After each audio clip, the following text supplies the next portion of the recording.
మండలం నాగరాజపాలెం గ్రామం high school నందు భోజన వసతులు సరిగా లేవని తెలుగుదేశం పార్టీ కార్యకర్తలు మండల నాయకులు వంట మనిషిని తీసేయాలంటూ పిల్లలకు స్వచ్ఛమైన భోజనం వసతులు కల్పించాలంటూ పిల్లల భవిష్యత్తు ఆరోగ్య విషయమై స్వచ్ఛమైన భోజన వసతులు ఆరోగ్యపరమైన విషయాలపై మీడియాను ఆశ్రయించారు. ఈరోజు నాగరాజపాలెం హై స్కూల్లో ఈ యొక్క మధ్యాహ్నం భోజనం పథకం కింద వంట చేసే వాళ్ళ మీద ఒక ఇష్యూ చేశారు. వైసీపీ నాయకులందరూ ఇక్కడికి వచ్చి డిసెంబర్ 6వ తేదీన ప్రతిష్టాత్మకంగా తెలుగుదేశం ప్రభుత్వం తీసుకొని విద్యా శాఖ మంత్రులు నారా లోకేష్ గారు ప్రతి ఒక్క విద్యార్థి తల్లిదండ్రులు ఉపాధ్యాయులు సమైక్యంగా ఉండాలని ఒక మెగా పేరెంట్స్ ఈవెంట్స్ డే పెట్టి ఆ ప్రోగ్రాంకి ప్రతి ఒక్క తల్లిదండ్రులని వాళ్ళ పిల్లలను తీసుకొచ్చి చిన్న చిన్న కల్చరల్ ప్రోగ్రామ్స్ అన్నీ కంటెస్ట్ చేసి ఆ ప్రోగ్రాంలో 60 మంది పిల్లలకి నాగరాజపాలెం హై స్కూల్లో భోజనం లేకుండా ఈ యొక్క నిర్వాహకులు వాళ్ళని అర్ధాకలతో ఉంటే లోకల్గా వచ్చిన నాయకులు వాళ్ళని గెస్టులుగా పిలిచిన నాయకులు తెలుగుదేశం పార్టీ నాయకులందరూ ఇక్కడికి వచ్చి వాళ్ళని బాగా చూడలేక, ఎందుకంటే ఆకలితో బయట నుంచి వచ్చి చదువుకున్న విద్యార్థులు ఇక్కడ ఉన్నారు. వాళ్ళందరి కోసం భోజనాలు తయారు చేసే విధానం లేకపోతే అప్పటికప్పటికే పక్కనున్న హోటల్ నుంచి పార్సిల్ తెప్పించి వాళ్ళ కడుపు నిండా భోజనం పెట్టింది తెలుగుదేశం పార్టీ. ఎందుకంటే మా నాయకుడు నారా లోకేష్ గారి ఆదేశాల మేరకు ఆ కార్యక్రమం జరిగితే మెగా పేరెంట్స్ డే పిలిచి భోజనం పెట్టలేదని ప్రభుత్వానికి మా నాయకులకి ఈ స్కూల్కి చెడ్డ పేరు వస్తుందని ఒకే సదుద్దేశంతో మంచి పని చేశాం. ఆ రోజు ముందు రోజు నుంచే తల్లిదండ్రులు కూడా భోజనం చేసి ఇక్కడ భోజనం బాగాలేదని మా దృష్టికి, విద్యా కమిటీ దృష్టికి, అదేవిధంగా హెచ్ఎం గారి దృష్టికి తీసుకుపోతే హెచ్ఎం గారు దాని మీద స్పందించి విద్యా కమిటీ చెప్తే విద్యా కమిటీ పూర్తి విచారణ చేసి ఆ భోజనం భోంచేసి బాగలేదని చెప్పి ఒక రిపోర్ట్ రాసి, ఎందుకంటే నాసి రకంగా పెట్టి విద్యార్థులు సాలిసాలను భోజనం పెట్టి విద్యార్థులు ఎక్కడ భోజనం చేయకుండా బయట నుంచి తీసుకొచ్చి బాక్సులు తెచ్చుకునే పరిస్థితి ఈరోజు ఆ నిర్వాహకులు వంట చేసేవాళ్ళు దాన్ని ఈరోజు ఈ విధంగా రాజపాలెం హై స్కూల్ దుస్థితి ఈ విధంగా ఉంది. దానికి ఈరోజు వైసీపీ నాయకులు వచ్చి స్కూల్ స్టాఫ్ మీద, ఉపాధ్యాయుల మీద, హెచ్ఎం గారి మీద ఏదో దౌర్జన్యంగా పోయి మాట్లాడడం, బెదిరించడం చేస్తున్నారు. స్కూల్ బిల్డింగ్లు పగలగొట్టమంటారు. బిల్డింగ్ పగలగొట్టాల్సిన పరిస్థితి వస్తే పగలగొడతారు. ఎందుకంటే దానిలో అవినీతి జరిగిందో లేదా డెమాలిషన్ అయితే పరిస్థితి కొత్త బిల్డింగ్లు కడతారు. వీళ్ళు చెప్తే చేయడానికి ఏమన్నా మామూలుగా హెచ్ఎం గారు ఏమన్నా ఇంట్లో సర్వెంట్ కాదు.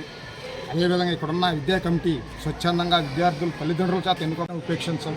ఎందుకంటే పిల్లల ఆరోగ్యం, వాళ్ళు నేటి బాలలే రేపటి పౌరులు. ఈ విద్యార్థులకి సక్రమైన భోజనం అందించే విధంగా ఎవరున్నా కొత్త వాళ్ళు వచ్చినా వాళ్ళకు కూడా ఒకటే చెప్తాం, ప్రతి ఒక్కరు క్వాలిటీ మెయింటైన్ చేయాలి, వాళ్ళు ఇచ్చిన భోజనం వాళ్ళకి అందించాలి. అట్లా కాకుండా అడ్డదొడ్డంగా వస్తే తెలుగుదేశం పార్టీ తరఫున కఠినమైన నిర్ణయాలు తీసుకొని ఏం చేయాలనేది మేము చేస్తాం. ఈరోజు తీసేస్తున్నారు కాబట్టి ఈరోజు బయటకు వచ్చింది.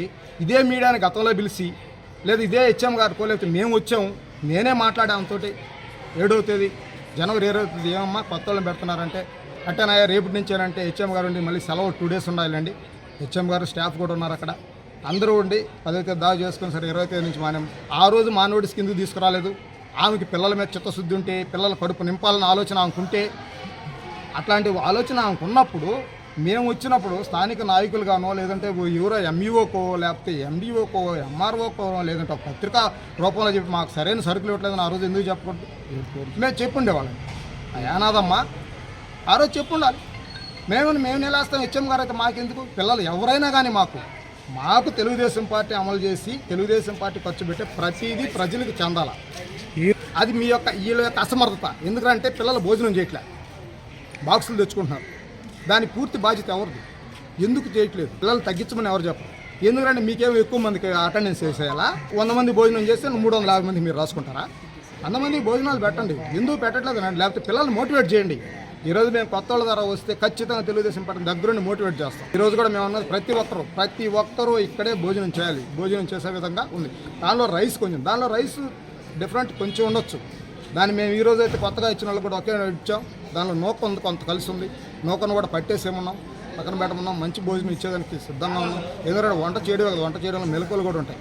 ఆ రైస్లో కొంచెం రైస్ అనేది ఇప్పుడు అది స్టేట్ వైడ్ ఇచ్చే పాలసీ అది కూడా ఉంటే దాన్ని ఆ రైస్ను కూడా మనం ఉప్పుతో గడిగితే బ్రహ్మాండమైన స్మెల్ గిన్నెలనే పోతుంది.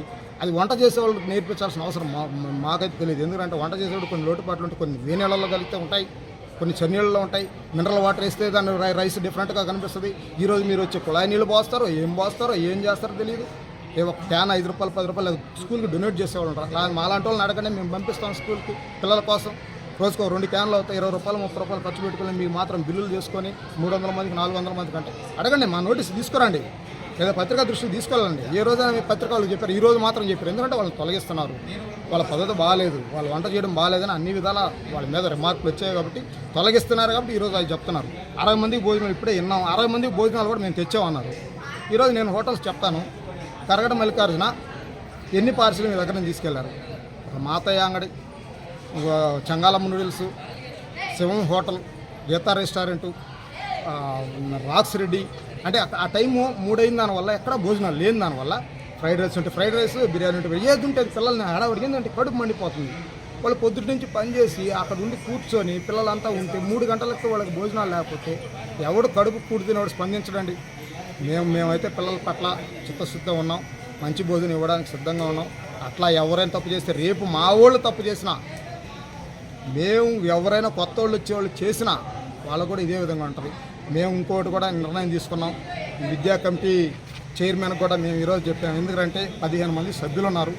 ఒక్కొక్క రోజు ఒక్కొక్కరు భోజనం దగ్గర 2 గంటలు వాళ్ళ కోసం, పిల్లల కోసం, స్కూల్ కోసం వాళ్ళని వచ్చి అక్కడ పరిశీలించమంటున్నాం. ఎక్కడ తేడా వచ్చినా మాకు కంప్లైంట్ చేస్తే విద్యా కమిటీ చైర్మన్ ద్వారా తీసేసి వేరే వాళ్ళని పెట్టాలి. ఎవరైనా కానీ వాళ్ళే పర్మనెంట్గా ఉండాలా. ఏమేమన్నా మామూలుగా ఏమన్నా శాసనాలు కాదు, రాజులు పోయిన తర్వాత రాజు కొడుకు, రాజు మనవడు, ఇంకోరు ఏలడానికి. నాకు మాట్లాడినారు. ఒక టీచర్ అనండి స్కూల్లో, కాబట్టి స్కూల్ తరఫునే మాట్లాడుతున్నాం. ఒక టీచరు 15 ఏళ్ళ సర్వీస్, 10వ తరగతి అమ్మాయి 8వ తరగతి చేయి పట్టుకొని లాగారు. వాళ్ళని కొట్టాం. అది పెద్ద ఇష్యూ అయింది. ఆయన సస్పెండ్ చేయరా? వాళ్ళు ఒక టీటీసీ, ఒక సెలెక్టెడ్ తప్పు చేసి ఎవరైతే ఇదేంది భోజనం అనామత్ ఎవరో చేస్తే విద్యా కమిటీ చైర్మన్ వాళ్ళు చెప్తే ఎవరు చెప్తే వాళ్ళు చేయాలి. వీళ్ళు మాట్లాడడం వాళ్ళకి మామూలుగా నాలెడ్జ్ ఉందో లేదో నాకైతే తెలియదు. ఆయన మాట్లాడే విధానం తీసేయండి, బిల్డింగ్లు పగలగొట్టేయండి. పగలగొట్టి దేని పగలగొట్టరు? మీరు అక్రమంగా కడితే పగలగొడతారు. స్కూల్లో బిల్లులు తీసుకొని మీరు కట్టారు, మీరే త్యాగమూర్తులు అయిపోయి మీరే స్కూల్కి ఏదో డొనేట్ చేసినట్టు చెప్పలేదా? త్వరగా ఎందుకు పూర్తి చేయలేదా? ఆ బిల్డింగ్ కూడా ఒకసారి తీసుకోండి. సిమెంట్ కట్టలు ఎన్ని సిమెంట్ కట్టలు వేస్ట్ అయిపోయినాయో మీ టైంలోనే జరిగింది. ఆ స్కూల్ పక్కనే ఉంది ఆ రూము. చేయకూడదా మీరు? దాన కర్ణులు అయితే, దాన ధర్మలు, దాన తాతలు అయితే అట్లాంటి పరిస్థితులు ఉన్నాయి. అందుకని ఎవరి మీద ఎవరి కక్షలు ఉండవు. పిల్లల భవిష్యత్తును దృష్టిలో పెట్టుకొని మా స్కూల్ ఇంకా డెవలప్ అవ్వాలా. ఆ 200 మంది 300 మంది ఎంతమంది ఉంటే అంతమంది భోజనం తయారు చేసే విధంగా మేము తయారు చేస్తాం. ఎందుకంటే మేము మా నాయకుడికి మంచి పేరు తీసుకురావాలి, తెలుగుదేశం పార్టీ మంచి పేరు తీసుకురావాలన్న సదుద్దేశంతో మేమందరం ఈ కార్యక్రమానికి కంకణం కట్టుకున్నాం. ఖచ్చితంగా దీనిలో ఎటువంటి లోపాలు ఉన్నా సరిదిద్దే పరిస్థితి మేము. రైస్ అంతా బాగానే ఉంటుంది, క్వాలిటీ కూడా బాగానే వస్తుంది, బాగానే చేస్తున్నారు. కానీ ఎగ్స్ అయితే కొద్దిగా డ్యామేజ్ అవుతున్నాయి. ఎక్స్పైరీ డేట్ అయినా చిక్కీస్ ఇస్తున్నారు. కొద్దిగా వంట వాళ్ళని మార్చితే బాగుంటుంది. కుళ్ళిపోయిన గుడ్లు వేస్తున్నారా? సార్ అది ఉడికేటప్పుడే తినేటప్పుడు వేరే వాటి ఎర్రగా ఉంటాయి సార్. అవి చిక్కీలు కూడా అట్లాగే ఉంటాయి సార్. ఎక్స్పైర్ అయిపోయినా ఇస్తున్నారా? అవును సార్. చెప్పు మాట. ఎక్స్పైరీ డేట్ ఇస్తున్నాను సార్. సాల్ట్ అవి తగ్గుతున్నాయి సార్. క్వాలిటీ కరెక్ట్గా వస్తుందా? క్వాలిటీ కానీ బాగానే ఉంటుంది సార్. కాకపోతే కొద్దిగా సాల్ట్ అనేది తగ్గుతుంది. దాన్ని కొద్దిగా సరి చేస్తే బాగుంటుంది అనుకుంటున్నారు సార్.